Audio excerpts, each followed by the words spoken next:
ओम शांति।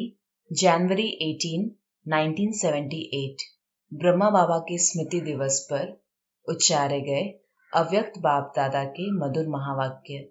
मुरली का सार है बाप दादा की सेवा का रिटर्न। आज स्मृति दिवस अर्थात समर्थी दिवस पर सब बच्चों ने अपनी अपनी लगन अनुसार भिन्न भिन्न रूप से याद किया। बाप दादा के पास चारों ओर की स्नेही सहयोगी शक्ति स्वरूप संपर्क वाली आत्माओं के सब रूप की याद वतन तक पहुंची। बाप दादा द्वारा हर एक बच्चे की जैसी याद वैसा रिटर्न उसी समय मिल जाता है। जिस रूप से जो याद करता है उसी रूप से बाप दादा बच्चों के आगे प्रत्यक्ष हो ही जाता है। जो योगी तो आत्मा है उसे योग की विधि मिल जाती है। कई बच्चे योगी तो आत्मा की बजाय वियोगी आत्माएं बन जाती है, जिस कारण मिलन की बजाय जुदाई का अनुभव करते हैं। योगी तो आत्मा सदा बाप दादा के दिल तख्त नशीन होती, दिल कभी दूर नहीं होता। वियोगी आत्माएं वियोग के द्वारा बाप दादा को सामने लाने का प्रयत्न करती है, वर्तमान को भूल बीती को याद करती है। इस कारण बाप दादा कब प्रत्यक्ष दिखाई देते, कब पर्दे के अंदर छिपा हुआ दिखाई देते, लेकिन बाप दादा सदा बच्चों के आगे प्रत्यक्ष है, बच्चों से छिप नहीं सकता, जबकि बाप है ही बच्चों के प्रति। जब तक बच्चों का स्थापना के कर्तव्य का पाठ है तब तक बाप दादा बच्चों के हर संकल्प और सेकंड में साथ साथ। बाप का वायदा है साथ चलेंगे। कब चलेंगे? जब कार्य समाप्त होगा। तो पहले ही बाप को क्यों भेज देते हैं? बाबा चला गया यह कहे अविनाशी संबंधों को विनाशी क्यों बनाते हो? सिर्फ पाठ परिवर्तन हुआ है। जैसे आप लोग भी सेवा स्थान चेंज करते हो ना, तो ब्रह्मा बाप ने भी सेवा स्थान चेंज किया है। रूप वही है, सेवा वही है। 1000 भुजा वाले ब्रह्मा के रूप का वर्तमान समय पाठ चल रहा है। तब तो साकार सृष्टि में इस रूप का गायन और यादगार है। भुजाएं बाप के बिना कर्तव्य नहीं कर सकती। भुजाएं बाप को प्रत्यक्ष करा रही है, कराने वाला है तब तो कर रहे हैं। जैसे आत्मा के बिना भुजा कुछ नहीं कर सकती, वैसे बाप दादा कंबाइंड रूप की सोल के बिना भुजाएं रूपी बच्चे क्या कर सकते हैं? हर कर्तव्य में अंत तक पहले कार्य का हिस्सा ब्रह्मा का ही तो है। ब्रह्मा अर्थात आदिदेव, आदिदेव अर्थात हर शुभ कार्य की आदि करने वाला। बाप दादा के आदि करने के बिना अर्थात आरंभ करने के बिना कोई भी कार्य सफल कैसे हो सकता है? हर कार्य में पहले बाप का सहयोग है। अनुभव भी करते हो, वर्णन भी करते हो, फिर भी कब कब भूल जाते हो। प्रेम के सागर में, प्रेम की लहरों में क्या बन जाते हो? लहरों से खेलना है, न कि लहरों के वशीभूत हो जाना है।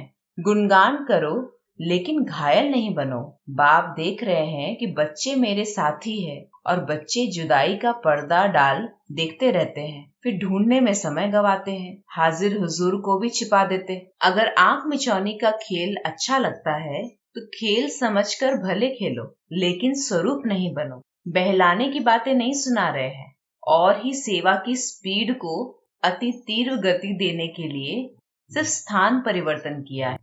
इसलिए बच्चों को भी बाप समान सेवा की गति को अति तीव्र बनाने में बिजी रहना चाहिए। यह है स्नेह का रिटर्न। बाप जानते हैं बच्चों को बाप से अति स्नेह है, लेकिन बाप का बच्चों के साथ साथ सेवा से भी स्नेह है। बाप के स्नेह का प्रत्यक्ष स्वरूप सेवा से स्नेह है। जैसे पल पल बाबा बाबा कहते हो, वैसे हर पल बाप और सेवा हो, तब ही सेवा कार्य समाप्त होगा और साथ चलेंगे। अब बाप दादा हर एक बच्चे को लाइट माइट हाउस के रूप में देखते हैं। माइक पावरफुल हो गए हैं, लेकिन लाइट, माइट और माइक तीनों ही पावरफुल साथ साथ चाहिए। आवाज में आना सहज लगता है ना। अब ऐसी पावरफुल स्टेज बनाओ जिस स्टेज से हर आत्मा को शांति, सुख और पवित्रता की तीनों ही लाइट अपनी माइट से दे सको। जैसे साकारी सृष्टि में जिस रंग की लाइट जलाते हो तो चारों ओर वही वातावरण हो जाता है। अगर हरी लाइट होती है तो चारों ओर वही प्रकाश छा जाता है। एक स्थान पर होते हुए भी एक लाइट वातावरण को बदल देती है। जैसे आप लोग भी जब लाल लाइट करते हो तो ऑटोमेटिकली याद का वायुमंडल बन जाता है। ऐसे जब स्थूल लाइट वायुमंडल को परिवर्तन कर लेती है तो आप लाइट हाउस पवित्रता की लाइट से व सुख की लाइट से वायुमंडल नहीं बना सकते हो। स्थूल लाइट आंखों से देखते, रूहानी लाइट अनुभव से जानेंगे। वर्तमान समय इस रूहानी लाइट्स द्वारा वायुमंडल परिवर्तन करने की सेवा है। सुना अब सेवा का क्या रूप होना है। दोनों सेवा अब साथ साथ हो, माइक और माइट, तब सहज सफलता मूर्त बन जाएंगे। बेहद बाप को भी हद के नंबर लगाने पड़ते हैं, नहीं तो बाप और बच्चों का मिलना दिन रात क्या है। आपकी दुनिया में यह सब बातें हैं, वहां तो सब बाप के समीप है। बिंदु क्या जगह लेगी। यहाँ तो शरीर को जगह चाहिए, वहां समीप हो ही जाएंगे। यहाँ हर एक आत्मा समझती हम समीप आए। जितना जो बाप के गुणों में स्थिति में समीप, उतना वहां स्थान में भी समीप। चाहे घर में चाहे राज्य में, स्थिति स्थान के समीप लाती है। यही कमाल है जो हर एक समझता है मैं समीप, और समीप का अनुभव भी करता है, क्योंकि बेहद का बाप अखूट है, अखंड है, इसलिए सभी समीप हो सकते हैं। संतुष्ट रहना और करना, यही वर्तमान समय का स्लोगन है। असंतुष्ट अर्थात अप्राप्ति, संतुष्ट अर्थात प्राप्ति। सर्व प्राप्ति वाले कभी भी असंतुष्ट नहीं हो सकते। सदा अपने को गॉडली स्टूडेंट समझते हो। गॉडली स्टूडेंट लाइफ सबसे बेस्ट गाई जाती है। ऐसे सदा बेस्ट अर्थात श्रेष्ठ जीवन का अनुभव करते हो।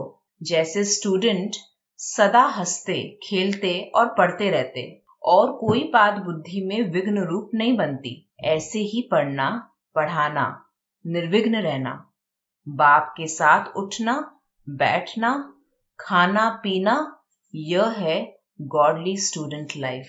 लौकिक में रहते भी बाप का साथ है ना। चाहे कहाँ भी शरीर रहे, लेकिन मन बाप और सेवा में लगे रहे। खाना पीना चलना सब बाप के साथ, इसकी ही महिमा है। जो प्रिय वस्तु होती उसका साथ छोड़ना मुश्किल होता है। साथ रहना, योग लगना मुश्किल नहीं, योग टूटना मुश्किल। ऐसे अनुभवी को कहा जाता है गॉडली स्टूडेंट लाइफ। जिसको छोड़ना मुश्किल है, तोड़ना मुश्किल है, लेकिन साथ रहना मुश्किल नहीं, यही बेस्ट लाइफ है। सदा हंसते रहो और गाते रहो और बाप के साथ चलते रहो। ऐसा साथ सारे कल्प में नहीं मिल सकता। संगम पर भी अगर और किसी को ढूंढो तो मिलेगा नहीं ना। बाप ने आपको ढूंढा या आपने? ढूंढते तो आप भी थे, रास्ता रॉन्ग लिया। ढूंढना तो था बाप को, ढूंढा भाइयों को, इसलिए ढूंढ नहीं सके। स्वयं के पुरुषार्थ में और सेवा में सदा वृद्धि होती रहे। उसका सहज साधन कौन सा है? वृद्धि का सहज साधन है अमृत वेले से लेकर विधि पूर्वक चलना, तो जीवन वृद्धि को पाएगा। कोई भी कार्य सफल तब होता जब विधि से करते हैं। ब्राह्मण अर्थात विधि पूर्वक जीवन। अगर किसी भी बात में स्वयं के पुरुषार्थ व सेवा में वृद्धि नहीं होती तो जरूर कोई विधि की कमी है। चेक करो कि अमृत वेले से लेकर रात तक मनसा, वाचा, कर्मणा व संपर्क विधि पूर्वक रहा, अर्थात वृद्धि हुई। अगर नहीं तो कारण को सोचकर निवारण करो, फिर दिल शिकस्त नहीं होंगे। अगर विधि पूर्वक जीवन होगी तो वृद्धि अवश्य होगी। अच्छा, ओम शांति।